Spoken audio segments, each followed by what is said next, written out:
We're ready. I think that's good. That's good. So, can you kick us off with a hello and welcome to we're getting people week 2? You'll looking at us. Shall I give you a countdown like last time? Yeah, you can do that if you want. 3, 2. Hello, and welcome back to the Cairngorm Coffee Podcast. It's the CAIRNcast. Great name. Producer Jack nailing it with the brand there. It's a work in progress. Hopefully you will have at this point already watched our previous podcast or listened on Spotify, Apple Podcasts, all the other stuff, and you will have a bit more context for what we are going to be doing today, which is pretty much having a ramble and trying to flesh out some parts of our business. Yeah. And we are drinking a coffee at least, so there is some aspects of coffee involved. What are we drinking? There is indeed. It's Planadas. Nice, one of our red coffees from Colombia. Brewed on one of our Melita brewers that we sell, so it's nice we filter. It's a real Cairngorm experience. It is a real good. It is good. It's actually got much better as it's cooled. So that's, quite often the case. In any case, massive tangent. Welcome back. And I think today we're going to talk a bit about marketing, which seems to be something we've talked about quite a lot in the past. Yeah. And people have appreciated / been interested. So what aspects are we going to... So we're going to focus probably mainly today on the Christmas advert that we did and why we did it. And I think...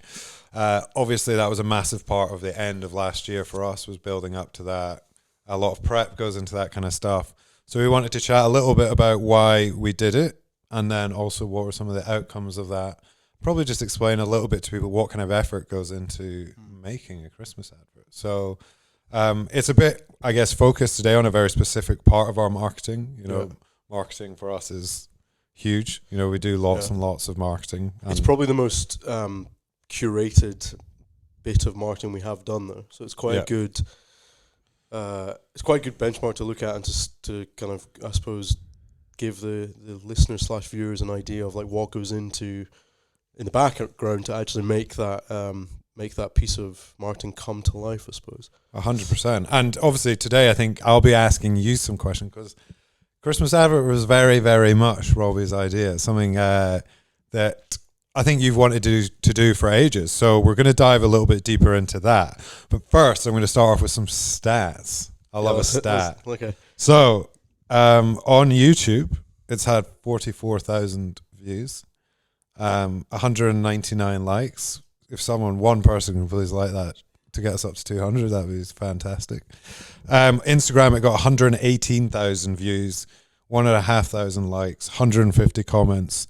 And then across other platforms as well, it's tens of thousands of views. So, when we have been when we have been describing it, we've been saying it obviously has had hundreds of thousands of views, which would be correct. And then people like Jack now talk in terms of impressions and engagements. So it got lots, I think we would say. So long story short, with those stats, did that perform in line with your expectations? Or, is it a success? Are you like, we smashed that? Okay, so the best case scenario, I think, was it went viral. Yeah. I don't think that is classified as viral, but I think the chances of that happening were small to none. Yeah. So... I'd say that's probably because we were also quite late. Yeah. We didn't almost give it enough time to... Because we were competing already with the big dogs when it just released theirs as well. Interestingly, that was the positioning of when it was released was something we thought quite hard about. We were happy for it to come out after John Lewis. Yeah. Because we kind of felt like if we went before John Lewis, them coming out would kind of take the wind out of it. It's like all the attention would go to them, but we kind of let them have their moment, and then we're like, okay, like what about this? But when we watched John Lewis one, we were like, we fucking just completely copied. Literally. So for the first bit of insight is that we recorded the video day after the John Lewis one came out. Yeah. But obviously had done No, the day of. No, Was it the day it off? was the day of because they sent us the WhatsApp in the morning. Yeah, being it like, was. here's the video. Oh, that's right. FYI, Jack's just chiming in now. He's got a mic. I So got it's my- He's got a mic. This week he's been given a mic. He's just piling in whenever he wants with some information. Each It's week good. he's going to get closer to the lens. It's going to finally be on shot. Oh, God. But yeah, like so we filmed it the day of, but obviously, unlike a lot of our kind of more throwaway content, it was highly planned. So we had script written, music made, all sorts. So it wasn't just like, we'll just change. It was like, yeah, it was a very similar strain of storyline to John Lewis, but we were pretty deep at that point. And actually, I think in hindsight, it didn't affect it in the slightest. It actually made it quite fun because it did look like we just thrown this together to kind of play off or as a kind of counterpart to theirs. So 100%. So, but coming back, I guess, to that original question. Yeah. So, without it going viral, which I agree, it's very difficult for something to go viral. Like, you don't. Yeah. People probably do try and make videos to go viral, but it's not as easy as probably you think that maybe is to happen. So, given I don't those know what numbers, viral is, by the way. Like, No, I neither don't know do I. what the I was I expecting think it went viral amongst the community that we you intended have. it. far like exceeded our audience. Yeah, it, Like, got, it got out with that, which is in a sense viral. yeah. Well, that's great. That's great. Fantastic. So, So yeah, to so what's answer this- your question, I think that when we decided to press the button on this, your kind of benchmark for success, I think, was, as it should be, revenue. Yeah. So I think Yeah. in terms of that, it's tough because, like, we were like, let's have an incredible Christmas. We've got the roastery ticking. We've got to really push sales. But then, obviously, off the back of a lot of strike action with Yeah. host, and we were kind of in a bit of a tricky position there. So Yeah. we couldn't really play on all of our, audience that we'd kind of drawn towards our website, which is pretty annoying. So it's hard to know whether if everything had been fine postage wise. For anyone who isn't in the UK, there were Royal Mail strikes, who are the courier we use for a lot of days in December. So I think Jack might correct me, but it was something like the 13th or maybe even earlier that we posted an announcement, On the what you call it, like a banner, Yeah. on our website that basically said pretty much you're not getting a coffee if you order now. Yeah. So we were heavily pushing this video and not really able to cash in on it. So it's hard to, like, we had that against us. So to use the revenues, was it success or not, feels quite challenging. Yeah. What I think is now, for the going into this year, we're going to play off the back of a larger audience of people who are aware of us now. Yeah, 100%. So it's like it will have longer lasting ripple effects, which is cool. But yeah, I don't know what I thought it would do in terms of views. I just thought it would be a really cool thing to do, and I think like yeah, it's pretty silly. But I guess that when you're young, obviously your biggest advantage is like naivety, isn't it? And I'm like, I was chatting laterally. My dad worked in the whiskey industry in marketing, when he was younger, a little bit younger, and he said, like, if you'd done that with, say, like a big brand like the Macallan, or it would cost hundreds of thousands of pounds to create that video. Yeah. Like, obviously, we were on a very, very, very tight budget. Yeah. Well, let's segue comparison. into that. So we can chat about the production company who did it. So big shout out to Lost Clock. Obviously, we started working with them through Story Shop, who are our marketing guys, and we started to speak to them, I guess, very early on in the year. We'll maybe touch on that slightly as well. But from a cost perspective, because this was something you had to get past me. Like, I was, I remember you coming to me and being like, oh, I want to do this, and it's going to obviously cost some money. So just, I think for a bit of transparency, we don't want to be too transparent, because I guess that's unfair on Lost Clock, but it cost less than, I'll say, £10,000 Yes. all in to do that advert. And I'm Including like, ad spend. including ad spend, including everything. So I guess can you break that down slightly? And I guess some of the job that Lost Clock did for us. Yeah. Yeah, like you say, I don't know how much people like an actor, for example, Yeah. would want to have that disclosed, like Yeah, their fee. exactly. But like we could probably say the actor was probably like almost a quarter or a fifth of the budget, Yeah. which is pretty nuts, but was something that was so pivotal in the success of it. It was like, that's what I think gave it like a lot of strength, is the fact that it wasn't just us acting. It was like, oh shit, they're actually doing something serious here. There's a proper actor. I think you capitalized well on only having one actor as well. Yeah. Like you made a good story around that, but then also made a bit of a saving. We got quite lucky with the side cast as well, didn't we? So. But now it's opened a bit of a can of worms, because now when I see like a cool looking influencer, I'm like, oh, we should get them to act in a video for us. Yeah. And they're like not even actors. But what was the question? So are they breaking it down? Yeah. Well, yeah, Lost Clock. Like, so I think you said a lot of effort went into it, and I think that probably surprised us how well prepared Lost Clock were. Yeah. But so if you could probably break down a bit more what. So Lost Clock had done a video for my cousins who are Bror, and they'd done the Talisker Challenge, rowing across the Atlantic, and at the time, actually, they've got they should be getting commission, because they were the inspiration for us to work with Story Shop for a lot of our marketing. Who the McLean brothers, who had basically orchestrated their whole campaign. Yeah, and they were in like so much press. Yeah, like they were on like BBC, like all, like it was fantastic. So I was like, they know what they're doing from the off. The video before they went on the kind of adventure was a kind of advert, because they were raising money for charity, so it was a kind of like charity launch kind of advert by Lost Clock, and I was like, we need to find a way of working with them, because it was just so good, like so good. And I think I probably showed it to you guys in the roastery like multiple times when I was talking about like video ideas and stuff. So I was like, we need to do something quite cool to be able to utilize them.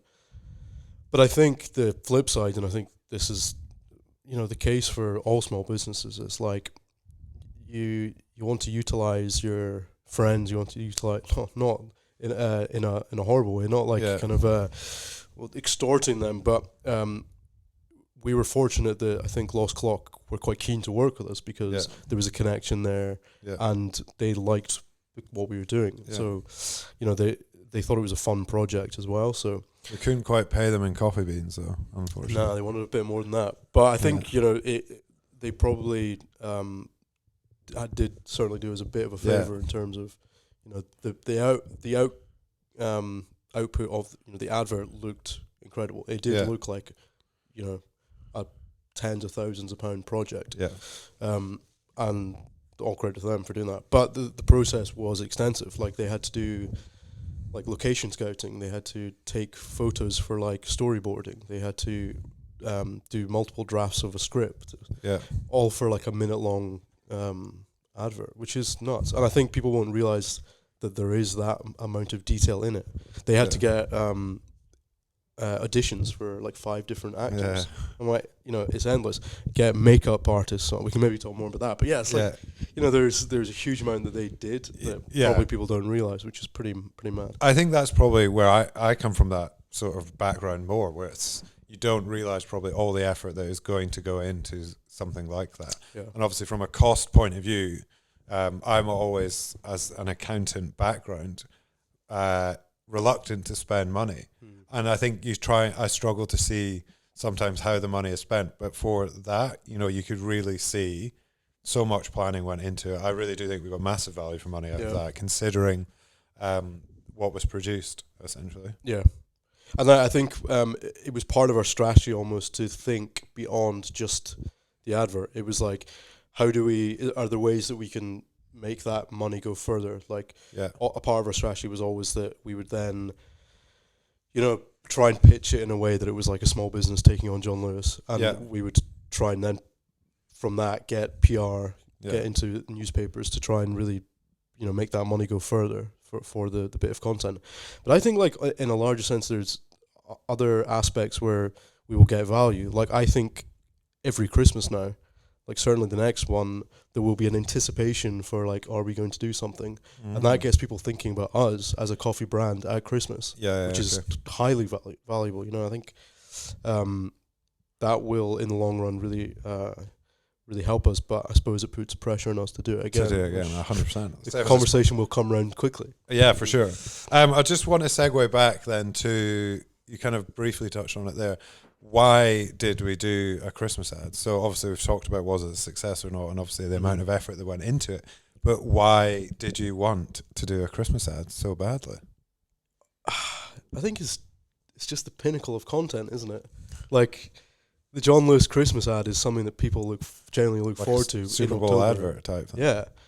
And I kind of found I thought it'd be quite funny more than anything. And like, imagine we kind of try and do like a genuine bit of content that, like, which we hadn't done a lot of that year, and it felt like if we're going to do that, that would be a good way of doing it. I think it's like this, I wanted to do something with Lost Clock. I wanted to do something that was like a proper project piece. That would benefit the business at a time, you know, when we wanted sales. But also just the idea of it being like a cinematic thing was like really quite funny. But I think like what sparked my the concept really for me was, I think there was like a day when I was going to work and I was leaving Jamie, my son, and he was maybe kind of like a wee bit upset that I was going to work, and I was like, the kind of emotion of that, I was like, that's a very sincere, like intense kind of moment almost, and I was like, it sparked just. I have a lot of ideas when I'm driving my van around Edinburgh. And I was thinking about it, and I was thinking a great ad would be. I was gonna say, I think that maybe it could be our next year's one, so maybe do it. Oh, do you think? Yeah, okay. I think it's because that was the first thing you pitched me. Yeah. When it was like just an idea. Yeah, he might be old enough to act in it next year. And I think that's like an absolutely perfect idea because it's totally different from what we've shot. Okay, cool. Let's keep it under wraps then. But there was an idea there. Well, a lot of anticipation's building already now. But I think it was I was driving around and I just wrote a voice note. Actually, we looked it up just now just to see when it was. It was 26th of July. Was when I sent the voice note to our marketing WhatsApp, which have Story Shop in it.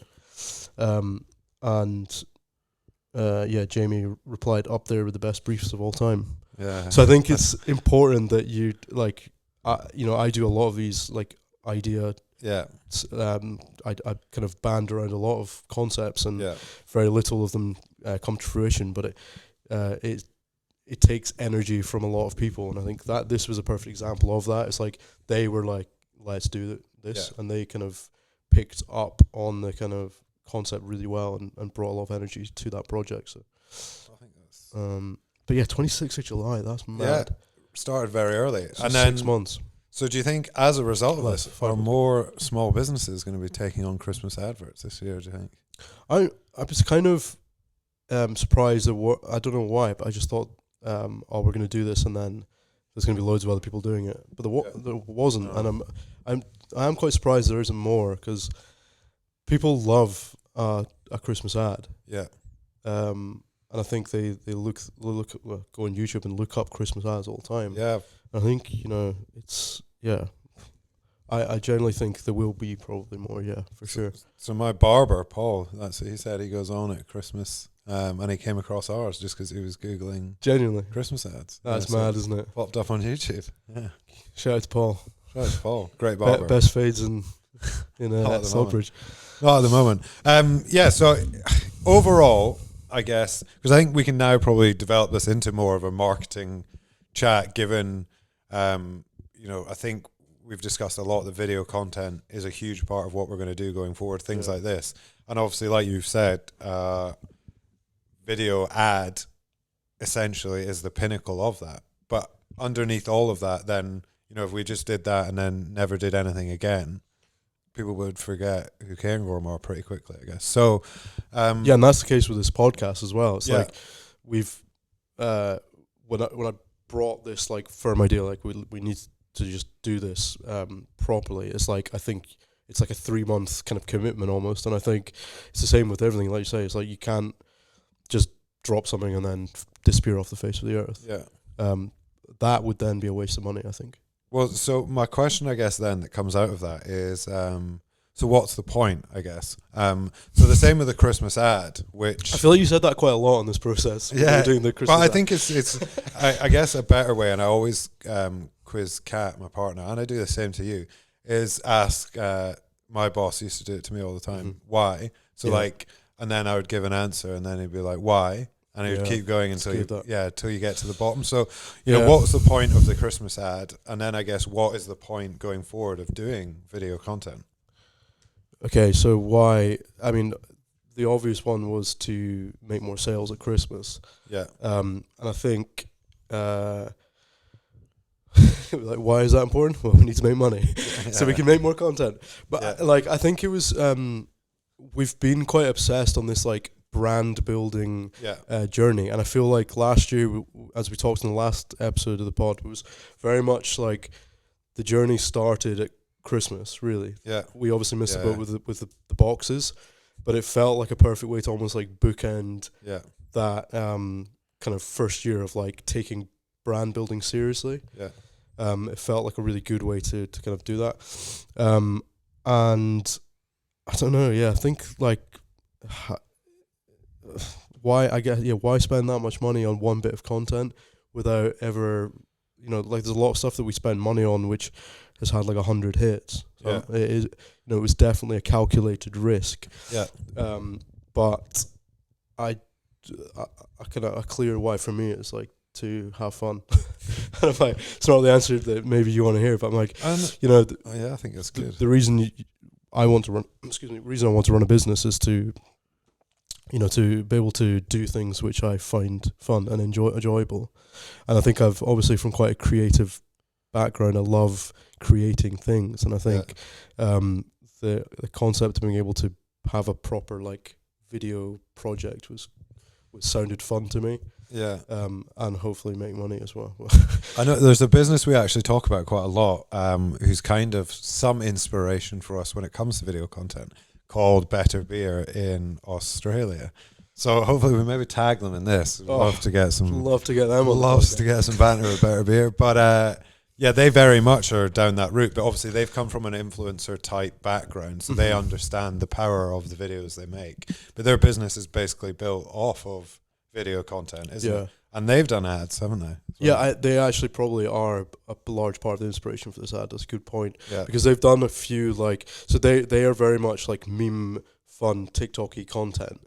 But then every so often they'll throw in an absolute banger of a well-produced like proper advert. And I was like, there's something really, it makes that so much more powerful when it's like, oh, what? I wasn't expecting that. And I think that has been the biggest response we've probably had from doing the Christmas ad, is people being like, whoa, I wasn't expecting that, or like, whoa, I was expecting this to be shit, or or a joke, and it then it had a bit more impact, which is quite funny. Like Erin gives me in trouble for saying I love you to a kid too much, because she's like, it has more impact when you say it. But I think like Better Beer is fantastic, and they have just absolutely nailed it. And they've built a whole community off of like their content, and it's so spread. It's like they've got the youthful generation absolutely nailed. But then so do we, don't we, Jack?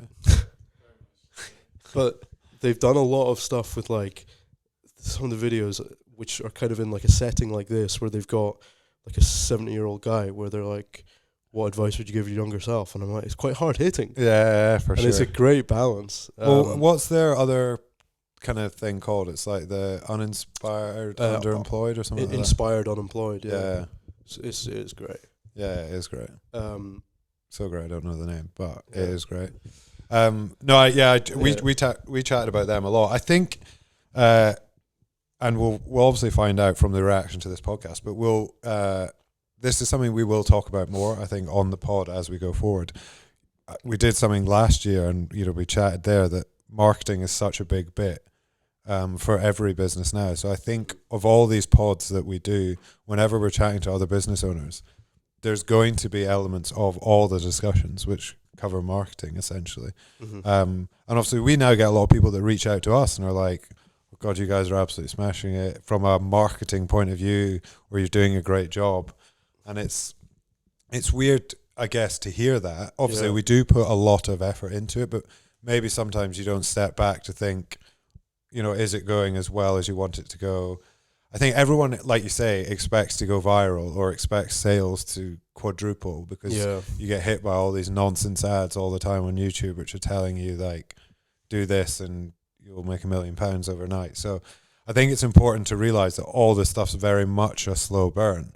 And we didn't do the Christmas ad expecting to make millions of pounds. Yeah, We could maybe be very transparent on basically. I said to Robbie, if we do the Christmas ad, we need to make this number from online sales. Yeah. Do you want to should we say what that number is? Yeah, I can do. I can't remember what it is. But I think it was between 10 and 15,000 in December is what we wanted to make from online sales, which would basically have been doubling the year before. And in reality, that didn't happen because, like we said earlier, of the postal strikes, probably. You know, we had to stop selling coffee very early. Mm-hmm. We obviously got lots of those red boxes, which, you know, again, huge amount of effort from you going into getting that ready on time. Yep. We actually sold out of those boxes as well. Yeah, that went well. Boxes went really, really well. So we didn't quite hit the revenue targets maybe we had wanted to, but I would still categorize the ad as being a massive success, a massive learning curve for us, massive learning curve for Jack. I guess you can chime in as well in terms of what the day was like, essentially. You know, we spent a full day, probably 12 hours. It was just very professional. Yeah. That's the best way to describe it. Like from, you know, it was a whole day of just shooting nonstop. And like the behind the scenes is very jokey, but like it was quite a tiring day. You know, an hour there, an hour back as well. So it was, and when it comes down to 1 minute of content, it's kind of crazy. You know, how long they were taking to prepare some scenes. It might seem like OTT, but like, I mean, I guess that's what you get when you want. It is mind-blowing. It's funny you say that because like we've talked about this where from the outside when you look at the content, it looks like we're just having a great time. Yeah, it is hard work. So hard. Beyond just like all of the planning, the actual day was pretty intense. Very intense. I was really drained by the end of it. Like, even though it was really fun, it was like, oh my god. You're a slightly, you haven't got. You're a hardened, seasoned warriors. Robbie was complaining about his feet all day. What was it? He got spilling shit everywhere. He likes. Shall we talk? The floor was quite hard. The floor was hard. You need, what are those mats called? Like a fatigue mat. A fatigue mat. Let's quickly talk about then on that the hardest scene. So again, like we said, so we were there for 12 hours to produce 1 minute of content. For me, the hardest scene. And maybe obviously the Lost Clock, everyone would differ, but the one with the kettle, the mocha pot boiler. I thought you were going to say a different one. That was tough. It's like, I'll tell you mine after, but the kettle one was.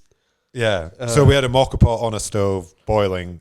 The scene was supposed to be that pot boiled over, and then the actor obviously kind of going to pick it up and knocking it over. And did they have insurance? I assume everyone's insured. Yeah, but there was actually like sellotape over the mocha pot air spout. Well, I mean, that took so long to figure out though. Yeah, to make it overflow. Which kind of seemed bizarre because I mean, incredibly difficult scene to film, and obviously an element of danger in the sense that it's a boiling mocha pot. It genuinely was. Yeah, it was. So that was very, very difficult. What was your one? My one was the last scene when.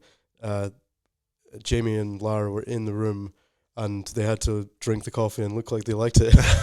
but it was literally like it was espresso made in like a French press or something. It was. It was awful. But we were like, I don't know does he look like he does enjoy it. We kept on questioning Lost Clock to be like, should we try it like this?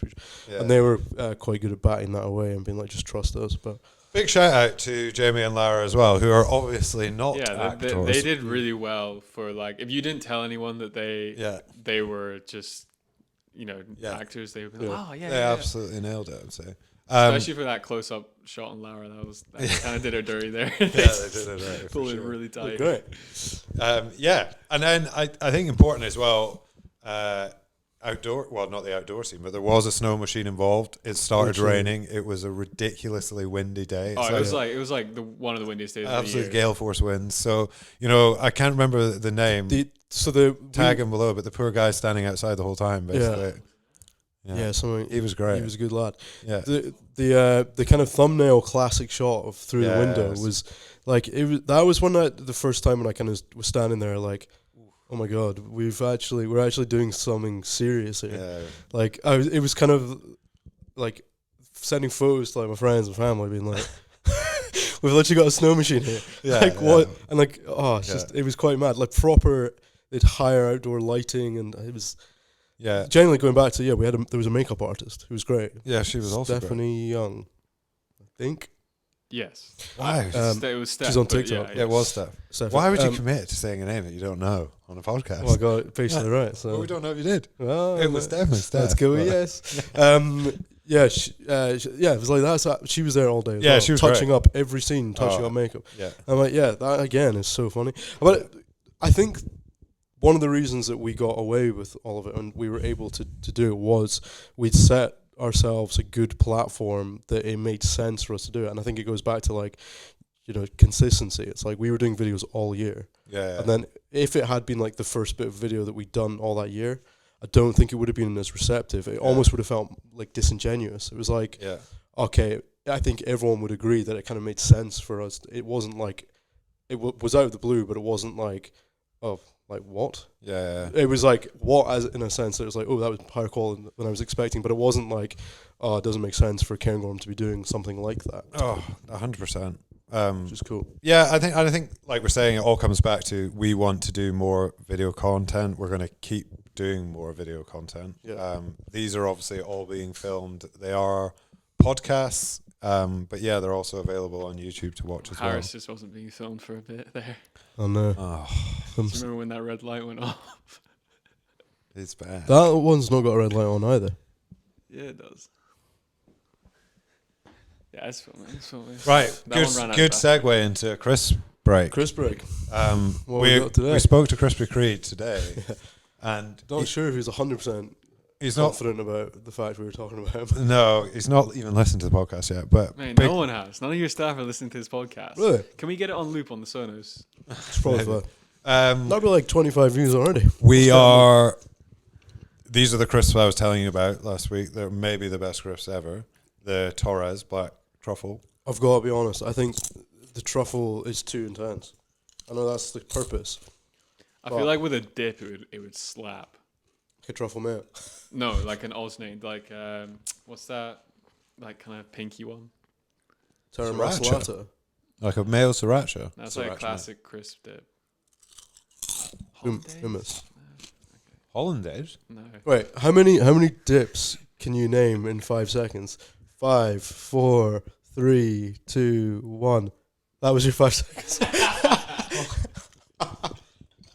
That was your 5 seconds. Oh. I'll go again. Okay. I'll go 1, 2, 3, then I'll go 5, 4. 1, 2, 3, 5, Salsa, 4, mayo, guac. 1.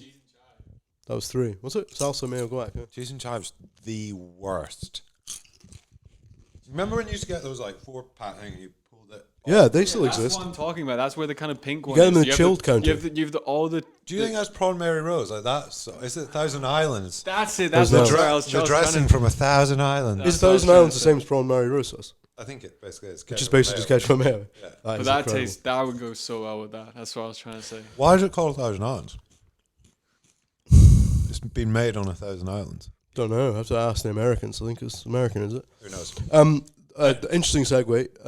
How many creeds are you giving these? For me, is it out of 10 or is it out of 12? It's out of creeds? 10. We're sacking it out of 12. It's out. It's got to be a 5. That's so rude. No, because the crisp, the crunch, the texture, fantastic. However, I give like an 8. truffle is a very, very polarizing flavor. There's I've got them over here Yeah, It's you only got good pickles. corny now. con. These are a 9 out of 10. They're my favorite. Really? Absolutely love them. Obviously, now that I don't eat, I used to love flame grilled steak McCoys, but Oh, they are good. I can't eat them now. Salt and vinegar ones are good too. Paprika too. We're massively off topic. Right. Well, we're on the crisp topic, which is also a topic. But what I was going to say was talking about flavour and sauces. We obviously want to make our own sauce. This is my next project. Yeah. You've got to approve. Yes. Cairngorm Sauce. Yeah. I want to do it. Yeah, we'll or potentially Trodden Black, who make our chili jam. They're great. $1. Are we going to do a Christmas ad on that, or are we going to sell that through Christmas ads? Yeah, good actually. We could. It's more thinking like a good solid.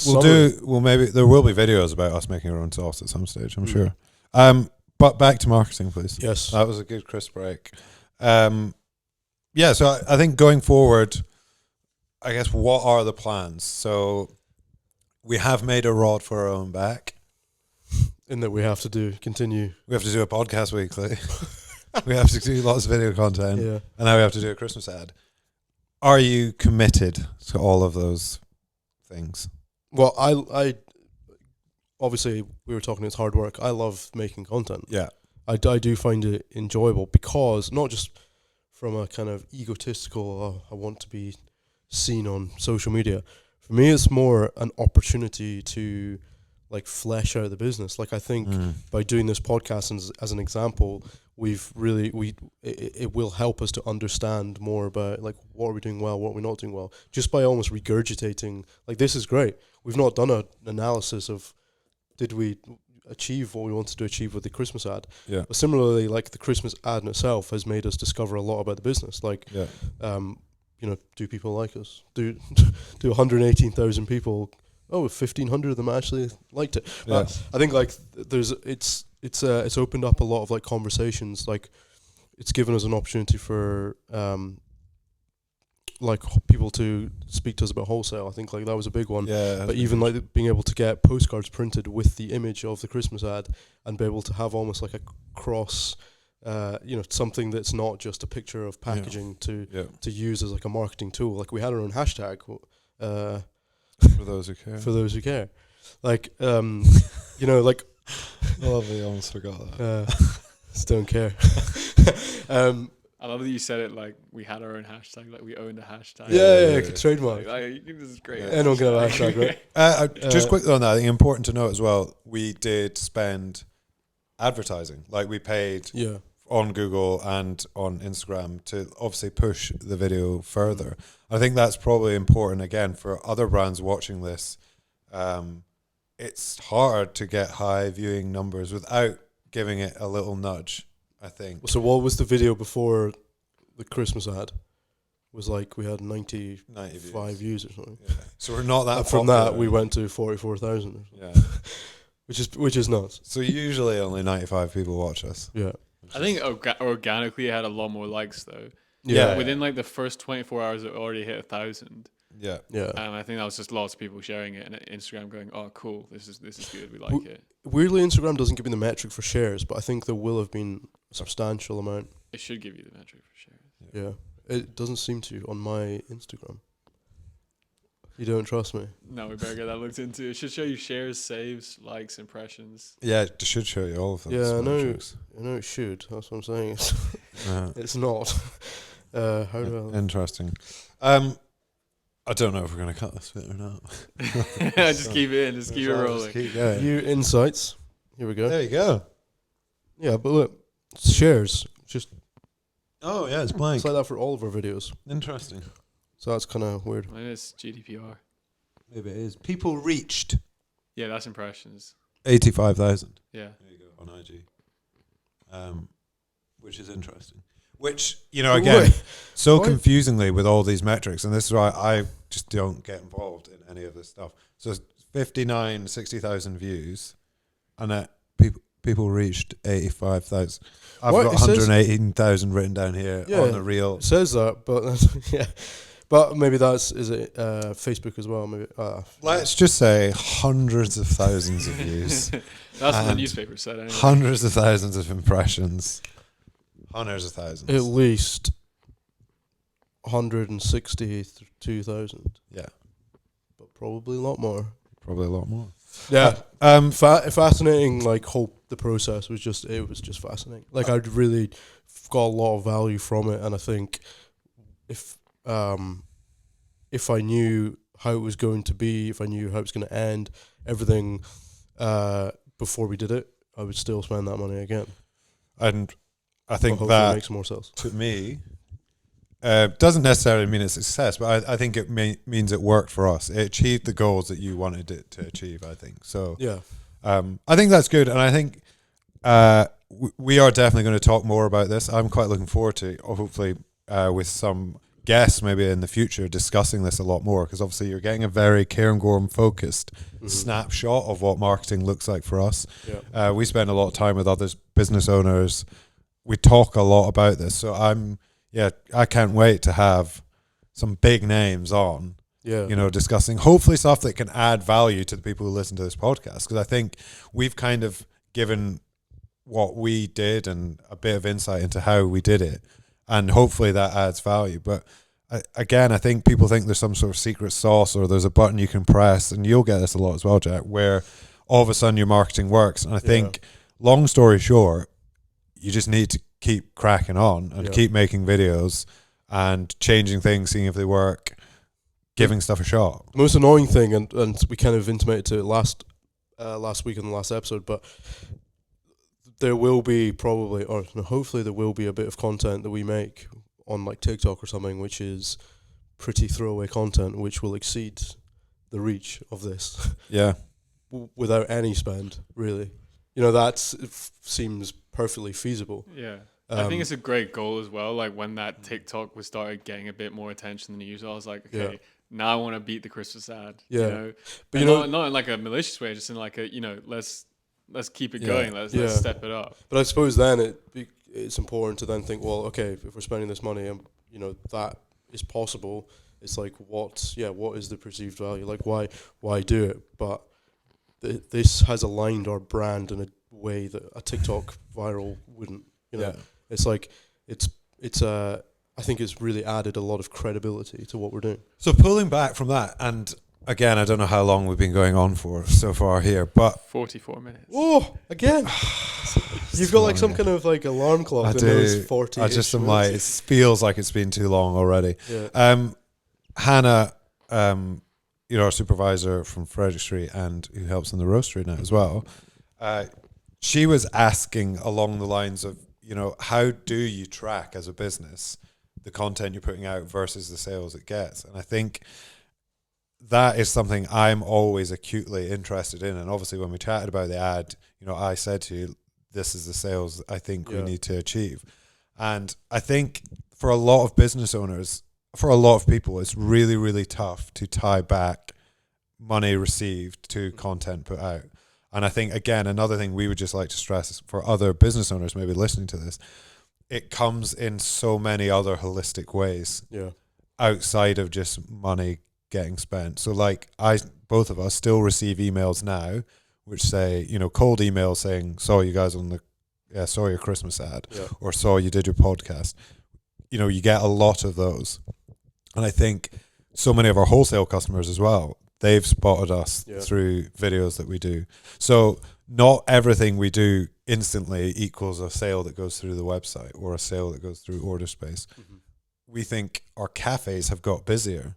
It's hard to gauge that based on the video content we produce. Yeah, especially given like the last few years of COVID, etc. It's like it's hard to notice trends, but definitely it's definitely helping, isn't it? So I think, long story short, and probably let's wrap up on this, and you can maybe give us some. Probably it's going to be my words of wisdom, but we might come up some more. Is that just start doing it? And I think that's anyone who's thinking about giving video content and just generally making more content a go, just start doing it. You have to commit to doing it. Keep doing it, and don't be disheartened when it doesn't go viral, because like that has been my life for the past 6 months with all the videos we've been doing here. It's just getting like minimal traction, but being happy that the people, the bosses like them, and that the people in it like them, and then the 20 likes that they do get, like, people like them. Yeah. But seriously, like it's the long game, you know. Oh, 100%. Yeah. Minimal tractions. Hard. Yeah. I'm talking my keys to TikTok, you know. Yeah. It's not exactly popping off over there. No, and it's not. And I think that's another thing. Multiple platforms. We're talking TikTok, YouTube, Instagram. Some people still use Facebook. I don't know who they are. But all these platforms have different metrics, different viewers, you know, different types of people watching content on all of them. So again, it's important to get stuff, I think, out. I would say it's not important to get it out across all channels. I think if you want and don't have enough time, figure out what channel is going to work best for you and get your content out on that one. Yeah. You know, if you're going to be long form and you want to do podcasts, you want to do videos making stuff, like even brewing coffee, YouTube's probably the place to go. Mm-hmm. If you have time, you can clip that up for TikTok, but you want to probably be getting people back to your YouTube channel eventually if you want to make long form content. And I suppose understanding the kind of content it is for the platform you're pitching it to. So like, there's a lot of content on our TikTok currently which doesn't exist elsewhere. Like it's not on our Instagram. Some might be carried over to Reels, but like I feel like the Reels can be a little bit more for us. They're usually higher. It's quite harsh because Jack has been making a lot of the. But I agree. I think the ones going over to TikTok to Reels should be the polished ones. Yeah, exactly. Because you don't want to saturate your Instagram suddenly. Like because with TikTok we're just trying to make stuff stick. But then again, it's like jumping up from there. Like YouTube again, it's like they're even usually more. There's like I feel. Obviously, YouTube is like longer form. They're trying to do the short stuff, but I'm not really getting that. Not clicking with that. But I feel like Reels, like you can just be flicking through, but people are usually searching and coming across videos on YouTube. Or, you know, there's a lot less just like stumbling across something. I mean, that happens obviously, but I feel like YouTube's a funny one. We've not at all cracked YouTube. We've not at all cracked Instagram, we've not at all cracked anything in the grand scheme of things. But you know what I mean? It's like IG for a while was like you could just basically put anything out, and as long as your audience was relatively good, it kind of got some traction. But 100%. YouTube is literally we've got videos up there that probably got less than 20 views. Yeah, which is mental. Yeah, it is mental. Because when you think about the amount of effort you put into it. So make sure to like and subscribe. Turn that notifications bell on. Let's like get and subscribe. No, subscribe's there. Subscribe and subscribe. And likes there.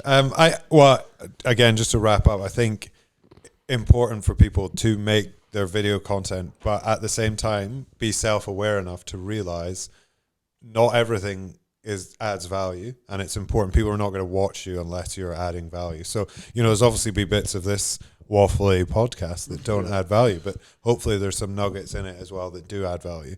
And I think that's the important thing around making video content is people don't just sit and watch shite for 100% 5 minutes. You will get flicked past. No matter how much we hope. Yeah, exactly. So add some value. Yeah, 100%. Right. Well, that was probably long enough this time, is it? That's a wrap. That's it. Thank you all. Shall I just say thank you very much for watching, and we think we might be doing. We didn't really actually touch upon the fact we're in a different location. We thought maybe ongoing we would try it. This is only relevant. I think they'll have figured out by now that we're not in the roastery. Hopefully. Shout out to Treen. Why are you not doing that shout out? Surely. Well, we are in Treen office. I'll call it maybe my office. Oh, yeah. But it's a lovely space, isn't it? Yeah. Desks available. Anyone wants to rent a desk? Hit me up in the comments. Desk available to rent in the Treen office. But yeah, we will be moving about each week. Hopefully, we're getting some guests lined up sometimes. I think sometimes it will just be us two. Sometimes it will be some of the Cairngorm staff. But we'll also be speaking to other people in and around Edinburgh initially, but probably we want to get out of here. We're going to be doing some East Side, New York podcasts, maybe Cairngorm in the Cairngorms. Maybe a wee London Coffee Festival. That'd be great, wouldn't it? Well, that's what we're hoping. We'll get James Hoffman's spot. He'll be out and we'll be in. It's funny you say that because he is probably the other person I could imagine doing a Christmas ad. Is it? No, I could imagine. It makes sense. Bringing it back to the Christmas ad. Trying to flog his books. Anyway, Merry Christmas and Merry Christmas. Thanks for watching.